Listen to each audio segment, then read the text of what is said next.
ಊಟ ಆಯ್ತಾ ಬ್ರೋ? ಊಟ ಇನ್ನೆಲ್ಲ ಮಾಡಬೇಕು ಶ್ರೀನಿ ಅವರೇ, ನಿಮ್ದಾಯ್ತಾ? ನಾನು ಊಟ ಮಾಡ್ತಾ ಇದ್ದೀನಿ ಬ್ರೋ. ಓಕೆ ಮಾಡಿ ಶ್ರೀನಿ ಅವರೇ. ಚಾನಲ್ ಓಪನ್ ಮಾಡಿ ಎಷ್ಟು ಇಯರ್ಸ್ ಆದರೂ ಮಾನಿಟೈಸೇಷನ್ ಆಗಿ ಅದೇನು ಪ್ರಾಬ್ಲಮ್ ಆಗಲ್ಲ ಶ್ರೀನಿ ಅವರೇ, ಅದು ಯಾವಾಗಾದರೂ ಆದರೂ ನಡೆಯುತ್ತೆ. Super bro. ನಿಮಗೆ ಇನ್ನೂ ನನ್ನ ನೇಮ್ ನೆನಪಿದೆ ಅಲ್ವಾ? ಸ್ವಾಮಿ.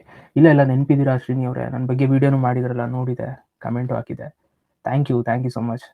ತುಂಬ ಜನ ಹೊಸ ಯೂಟ್ಯೂಬರ್ಸ್ಗಳು ನನ್ನ ಚಾನಲ್ ನೋಡೋರು ಆಲ್ಮೋಸ್ಟ್ ಕೆಲವರು ವೀಡಿಯೋಸ್ಗಳು ಹಾಕಿರ್ತೀರ ನನ್ನ ಬಗ್ಗೆ. Thank you so much. In case ಏನಾದ್ರು ನಾನು ಕಮೆಂಟ್ಸ್ ಮಾಡಿಲ್ಲ ಅಂದರೆ ಬೇಜಾರು ಮಾಡ್ಕೊಬೇಡಿ, ಖಂಡಿತ ನೋಡಿದ್ರೆ ಪಕ್ಕ ಕಮೆಂಟ್ ಮಾಡ್ತೀನಿ. ಏನೇ ಮಾಡಿದ್ರು ಅಟ್ಲೀಸ್ಟ್ ಟ್ಯಾಗ್ ಮಾಡಿ, ನನಗೆ ಗೊತ್ತಾಗುತ್ತೆ ಅವಾಗ. ಲಕ್ಕಿ ಸೆಷನ್ ಹಾಕಿ, ಸೊ ಅವಾಗ ನಂಗೆ ನೋಟಿಫಿಕೇಶನ್ ಬರುತ್ತೆ, ನಾನು ವೀಡಿಯೋ ನೋಡ್ತೀನಿ ಅವಾಗ. ಸೊ ಕೆಲವರು ಮಾಡಿರ್ತೀರಾ, ಬಟ್ ಅದು ನನಗೆ ಗೊತ್ತಾಗಲ್ಲ, ಮೆನ್ಷನ್ ಮಾಡಿರಲ್ವಲ್ಲ, ಹಾಗಾಗಿ ಗೊತ್ತಾಗಲ್ಲ. ಸೊ ಮೆನ್ಷನ್ ಮಾಡಿ ಏನೇ ಮಾಡಿದ್ರು, ಆಯಿತಾ? ಸೊ ನಾನು ನೋಡ್ತೀನಿ ವೀಡಿಯೋನ, ಕಮೆಂಟ್ ಹಾಕ್ತೀನಿ, ಅದರಲ್ಲೆಲ್ಲ ಏನಿಲ್ಲ ಗೈಸ್, ಖಂಡಿತವಾಗ್ಲೂ ಮಾಡ್ತೀನಿ. Okay bye guys, thank you, love you.